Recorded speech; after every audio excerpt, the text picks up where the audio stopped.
Let's face it, your LinkedIn content sucks. You take 2 to 3 hours to write a great piece of content, only to come back 12 hours later and it has 5 likes, a few comments maybe, and even worse, has brought in no leads. Well, in this video, I'm going to show you how to transform your writing using modern content mastery frameworks. So let's get into that right now. So first of all, I just want to introduce myself. I'm Logan Gott. I've been working as a ghostwriter for over 3 years, and now I write for 7 to 8 figure founders and agency owners you probably know.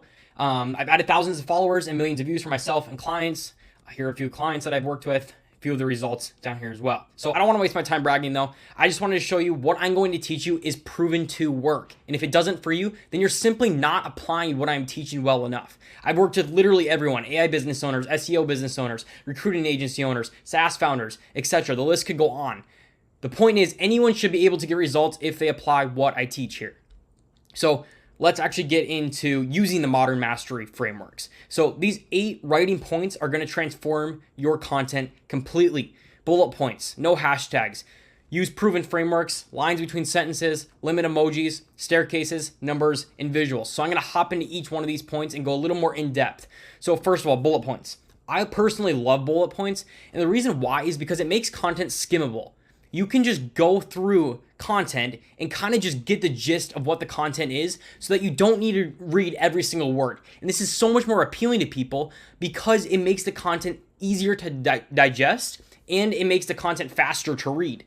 You're not overwhelmed with a big block of text with 30 plus commas. Plus, it's visually appealing. So here's an example I created for you. So right here is an old post of mine that I didn't like at all. And it says, building a personal brand helps every aspect of writing. It helps paid ads, YouTube subs, social media outreach, newsletter subs, cold emails, and SEO. Start one now. It's like overwhelming. It becomes monotone almost when you're reading through it. It's like, okay, when is this post going to end?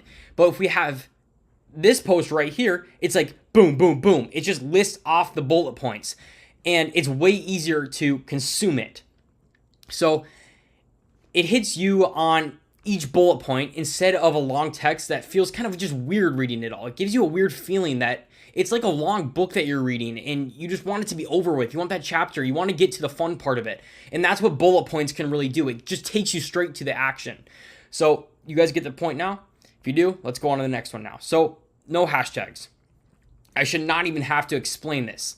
If you just look at this example right here, you can see how bad it looks. The hashtag one literally looks like a scam. It's like that crypto bot that you keep seeing around that has 1,000 hashtags, is trying to lead you to some horrible website. That's what it feels like when you put hashtags in your content. It kind of reminds me of like a grandma's post on Facebook. Like you just see a bunch of hashtags like be happy, whatever it may be. And it's horrible. It looks really bad and it's attracting the wrong audience. Hashtags do not really help with reach because you scare away the legitimate people because there's hashtags in it. So if you actually want to attract high quality people and not just the regular bots that you're going to attract with hashtags, stop posting hashtags in your content. Put simply, stay away. Let's keep going. So use proven frameworks. This one works really, really well if you've posted over 30 to 50 times minimum. If you haven't, then just continue on to the next point, skip a little bit of this video. So if you do have over 30 to 50 posts, I want you to download the Clio extension. So you're going to go onto your LinkedIn account using Clio, and it's going to look something like this. So you're going to log on to LinkedIn, open the extension. It's going to be on just your right-hand side. There's going to be a little blue box right here, Clio's logo. Click on it, and then go onto your account. And it's going to show you all the top posts of your LinkedIn account. So find a post that did well, that you think you can replicate, and then break it down like I did right here. So here's the posts. I didn't start this account because I wanted to look cool with thousands of followers. I started it to prove my worth. So if you break it down, it can be, I didn't do X because I wanted Y. I did X because of Z. So that's the framework. And then you can replicate it by putting different words into it. So if I wanted to recreate it, I could say, I didn't become a Christian because I wanted to fit in with family. I did it because God has called us to follow him. So it's the exact same framework. And since this one did well, it most likely will replicate that success with a different post with different words. Now, you can do this multiple times in a month where you just take the same framework, put it out, and nobody's going to notice, and you get to reap the benefits of a viral post just in a different niche, I guess you could say, a little bit different writing, and you get to have viral posts over and over again. So you guys can see what I did, right? I broke down the post into a framework and then was able to create multiple posts from that one framework that I found.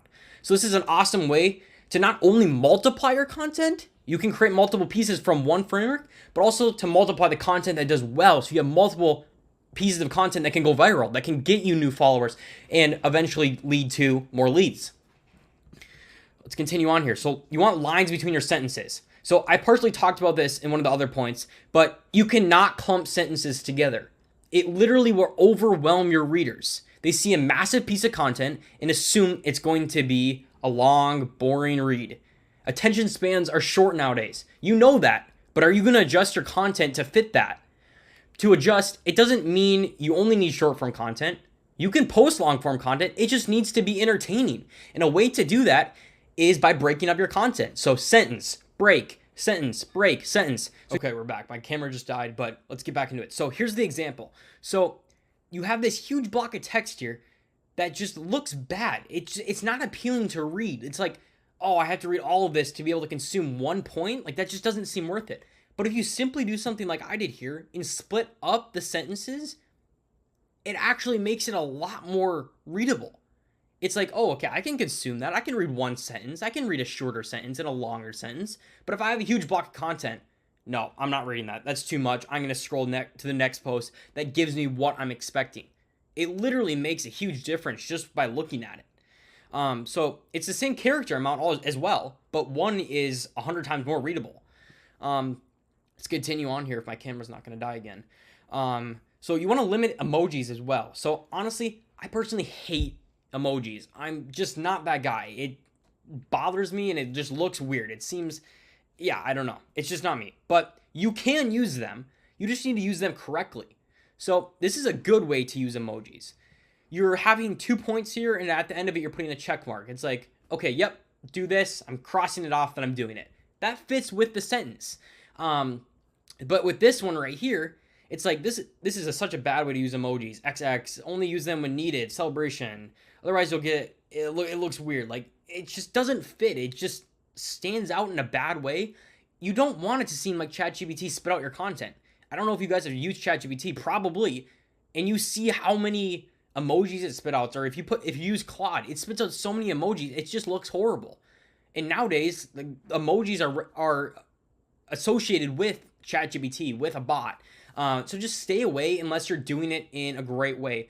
And kind of like I said in this visual here, the only two reasons that you should be using them, or the two ways you should use them, are for one, bullet points. So instead of using like the typical bullet point like I did here kind of, you can just use an emoji for it. That's okay. It's not my favorite, but it does work. And then two is when it fits in the content, like right here is a checkbox. That makes sense. Otherwise, just stay away from it and play it safe. You don't want to be like a teenage girl posting on Instagram. That's not worth it. Continuing, so staircases. This is probably the most appealing of all of the points I have here. You take your bullet points or list that you wrote out, and then you arrange it by length of the points. So let me just show you because it's going to be easier to show.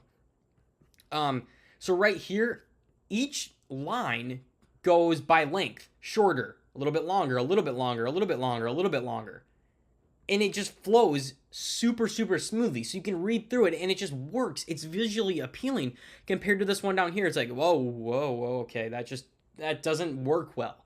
For some reason, people are drawn to perfection almost in a way and flow. So by having that, you're actually, the psychological triggers that you're having by doing that are going to make them read. It sounds weird, but it actually makes them read. I've done multiple posts, and all the best performing ones, when I've A/B tested them, are the ones formatted correctly, formatted nicely. So this literally makes the content more enjoyable to read in a weird way. And it does really get readers though. So some other ways that you can do it are like a backwards staircase. So instead of the first point being the shortest, it would actually be the longest point. And then you go from longer, or the longest point to a longer one, to a little bit shorter, to a little bit shorter, to a little bit shorter, and then the shortest at the end.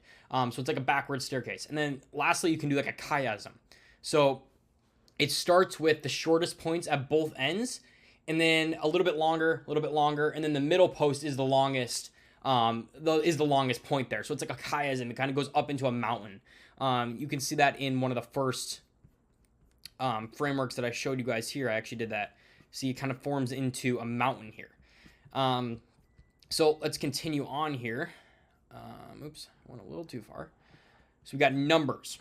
So with numbers, a number in number form is going to make your content stand out.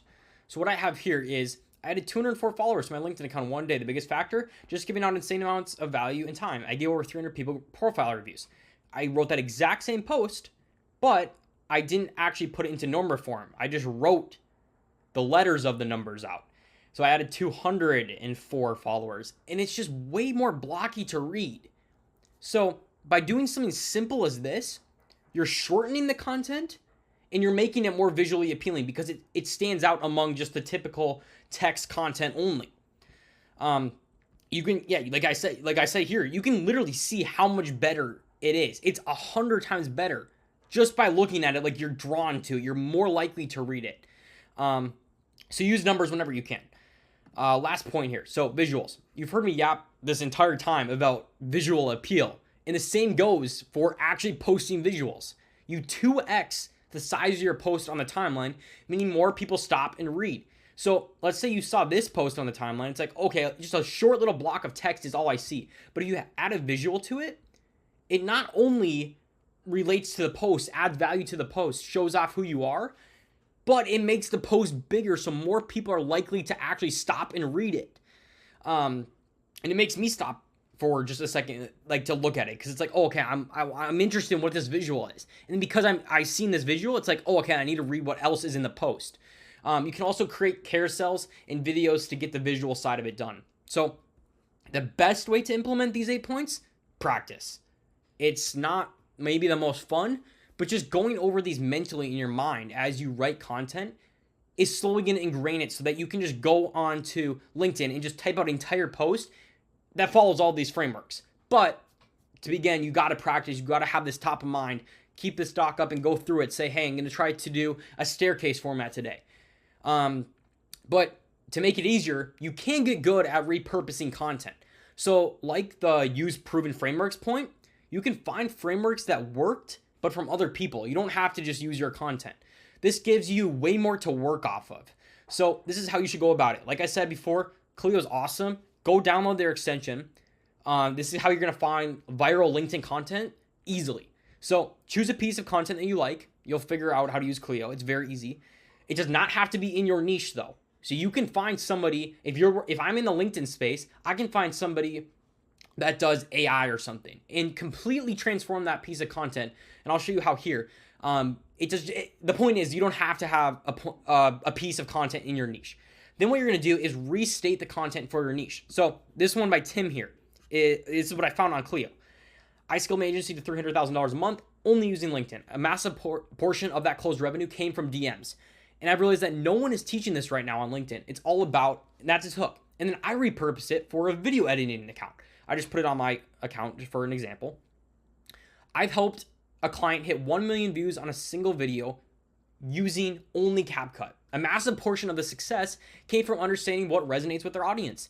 And I've realized that no one is teaching this right now in the video editing space. It's all about, so you see how many of the things overlap, but just a few of the main points are swapped out to make it relevant to me and to my audience if I was in the video editing niche. It's very, very simple. So now this is easier than practicing, but I recommend practicing anyways, because then you can post off the top of your head whenever you need to. Or if you're going to be trying to train a ChatGPT or a GPT to write for you, then you can just tell it to follow these 8 guidelines that I just taught you, and your writing is going to look 100 times better than what ChatGPT or Claude is going to spit out. And that's all I have for you guys for transforming your content today. If you guys want to work one-on-one with me and build out your funnel, get traffic into it, and then close clients using LinkedIn, I charge $750 for 4 calls, and you have 24/7 access to me via Telegram. If you want, I'm going to link a Telegram link down below so you guys can send me a message. Or if you want to sign clients from LinkedIn, we'll set up a LinkedIn funnel and hand it over to you. It's 100% done for you. Here's what we'll do. One, we're going to set up your profile. So things like your bio, banner, links, profile picture, featured section, about section, skills, and experiences. Two, we're going to create a lead magnet for you. We're going to write this from previous content on the platform, from videos you've filmed and stuff, and then we're going to combine it all into one awesome lead magnet packed with value for your audience. Three, we're going to write outreach messages. So these are the messages that you can send out to new followers, new connections, people that are commenting on your content, or even the people that are just visiting your profile. And these are all going to be custom to you. There's no just frameworks that we're using. Four, we're going to be writing call to actions. So these go under your long form content. So all you really need to do is write content and get traffic, and this funnel is going to continually bring people into your funnel. It's that simple. So if you want it, go DM me on X or LinkedIn and DM me the word funnel. I'll link to my LinkedIn and X accounts down below. Other than that, I'll see you guys in the next video. See you later.